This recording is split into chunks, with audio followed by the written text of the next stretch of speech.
नमस्कार विद्यार्थी मित्रांनो, 5 मे 2026च्या जिआनुसार एमपीएससी मध्ये बरेच बदल झालेले आहे। एमपीएससी मध्ये सरळ सेवेच्या एक्झाम वर्ग झाल्या, त्या संदर्भातले व्हिडिओ मी घेत आलेलो आहे, अजून पण व्हिडिओ घेणार आहे।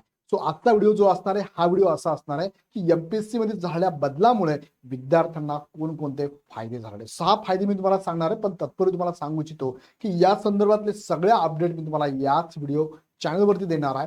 सो हा चॅनल सबस्क्राईब करून बेल आयकॉन क्लिक करून ठेवा आणि तुमच्या सगळ्या विद्यार्थी मित्रांना या चॅनलची लिंक नक्की शेअर करा। सो 6 कोणकोणते बदल असणार आहे थोडक्यात तुमच्या समोर मी ठेवणार आहे। तत्पूर्वी समजून घेऊया 5 मे 2026 हा जी आर आहे, भरती प्रक्रिया सुसूत्रीकरण आणि सुधारणे संदर्भातला जी आर आहे। मग 6 फायदे नेमके कोणते? तर पहिला फायदा बघा, परीक्षा फॉर्म आणि फी। बघा, प्रत्येक वेळेस विद्यार्थ्यांना, ग्रामीण भागातल्या विद्यार्थ्यांना स्पेशली फॉर्म सुटले की त्यांना माहिती पडत नव्हतं। फॉर्म सुटल्यानंतर त्यांना सायबर कॅफेला जावं लागायचं। फॉर्म सुटल्यानंतर सायबर कॅफेत गेल्यानंतर नंबर लावून दिवस वाया जात होता। फॉर्म सुटल्यानंतर फॉर्म भरण्यासाठी डॉक्युमेंट सगळे जमा करून परत एकदा जाऊन तिथे बसून सायबर कॅफेवाला फॉर्म भरत होता। 5 फॉर्म पैकी 3 फॉर्म तर 100% हा चुकीचे भरत होता आणि हा फटका विद्यार्थ्यांना बसत होता। सो आता जर एकाच वेळेस फॉर्म भरायचा असेल तर त्यांना एकदाच सायबर कॅफेतून हा फॉर्म भरावा लागणार आहे। सो इथून पुढे फी सुद्धा डबल भरावी लागणार आहे, वन टाइम फी भरायची आहे, कारण ह्या सगळ्या ज्या पोस्ट आहेत ना, ह्या एकदा बकेटिंग केलं जाणार आहे, एका ज्याच्यात येणार आहे। त्यामुळे विद्यार्थ्यांना परत परत फॉर्म भरायची, परत परत डॉक्युमेंट जमा करायची, परत परत फी भरायची गरज पडणार नाही। सो हा सगळ्यात महत्वाचा निर्णय, वेळ वाचणार आहे, पैसा वाचणार आहे विद्यार्थ्यांचा।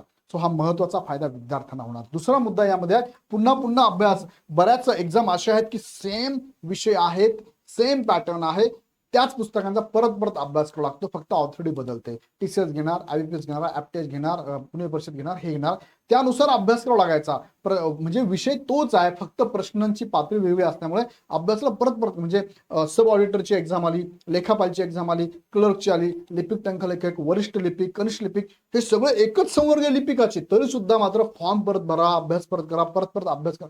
ह्या सगळ्यांमध्ये मुलांचं वर्ष वाया जात होते। 4-4, 5-5 वर्ष अभ्यास करणारे विद्यार्थी आहे। सो आता काय होणार आहे, पुन्हा पुन्हा अभ्यास करावा लागणार आहे। एका वेळेस फॉर्म भरला की मोठ्या जागा येणार, मोठ्या जागेला त्या विद्यार्थी निवड होण्याचे चान्सेस वाढणार आहे, म्हणजे कट ऑफ सुद्धा कमी लागणार, ही चांगली गोष्ट आहे। दुसरा मुद्दा। तिसरा मुद्दा, ऑप्टिंग आउटचा ऑप्शन बघा। एखादा विद्यार्थी फॉर एक्झाम्पल WRD मध्ये फॉर्म भरला त्यांनी क्लर्क या पदासाठी, आणि एखाद्या विद्यार्थ्यांनी फॉर्म भरला सहकार किंवा महसूल मध्ये भरलाय, फॉर एक्झाम्पल महसूल मध्ये भरलाय त्यांनी क्लर्क ह्या पदासाठी।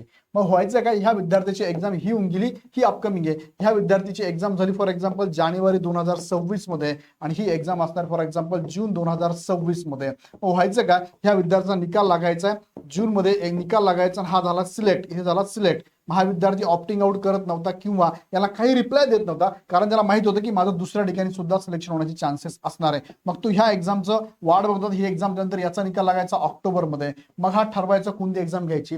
सो याच्यावर चॉईस होती, ह्या मुलाने जोपर्यंत रिप्लाय दिला नाही तोपर्यंत हे पण सीट त्याचंच, हे पण सीट त्याचंच।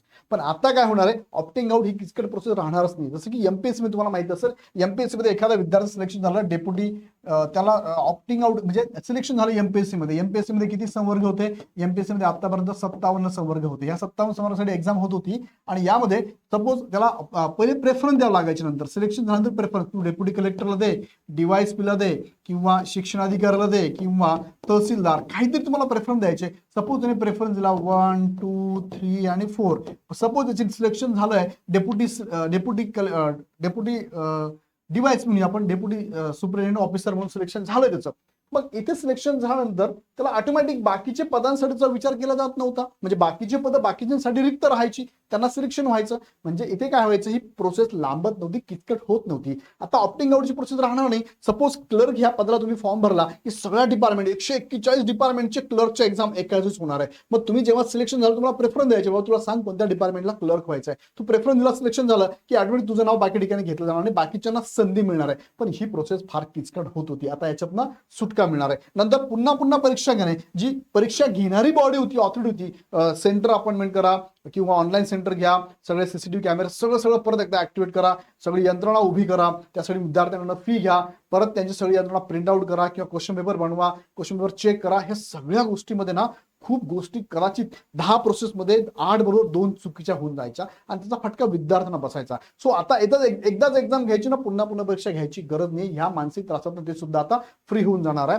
प्रशासकीय कर्मचारी आणि कामाचा लोड कमी होणार आहे. म्हणजे कर्मचाऱ्यांची निवड एकदाच क्लर्कची एक्झाम झाली, क्लर्कची निवड झाली की सगळ्या डिपार्टमेंटला क्लर्क होऊन जायचे. म्हणजे प्रत्येक डिपार्टमेंटचे मनुष्यबळ सुद्धा आता एकाच वेळेस वापर जाणार, परत परत वापर जायची गरज नाहीये. आणि एकाच वेळेस एकाच डिपार्टमेंटला ताण येणार नाही. कारण महसूलचं क्लर्क भरायचं म्हणलं की महसूल डिपार्टमेंट सगळे कर्मचारी कामाला लागायचे. ऍड काढण्यापासून नियुक्ती करेपर्यंत ही सगळी प्रोसेसवरती देखरेख करायची. ही सगळी प्रोसेस आता होणार नाहीये. एकाच वेळेस ही बॉडी आता काय एमपीएससी काय करणार आहे, एमपीएससी स्वतः ही एक्झाम घेणार असल्यामुळे तटस्थ बॉडी आहे, तटस्थ बॉडी आहे, यांचा डिपार्टमेंटचा काही संबंध राहणार नाही. सो एक चांगली गोष्ट आहे. प्रशासकीय कर्मचारी लवकर निवडले जाणार आहे आणि प्रशासनामध्ये कामाचा बोजा कमी होऊन सर्वसाधारण उमेदवारांना सुद्धा, कर्मचाऱ्यांना किंवा ग्रामस्थांना किंवा लोकांना ही सेवा पटापट मिळणार आहे. आणि 6वं आणि महत्वाचं पेपर फुटीचं प्रकरण, एकदाच एक्झाम होणार आहे, त्यामुळे यामध्ये अत्यंत गोपनीयता राखली जाऊन इथे काळजी घेतली जाणार आहे.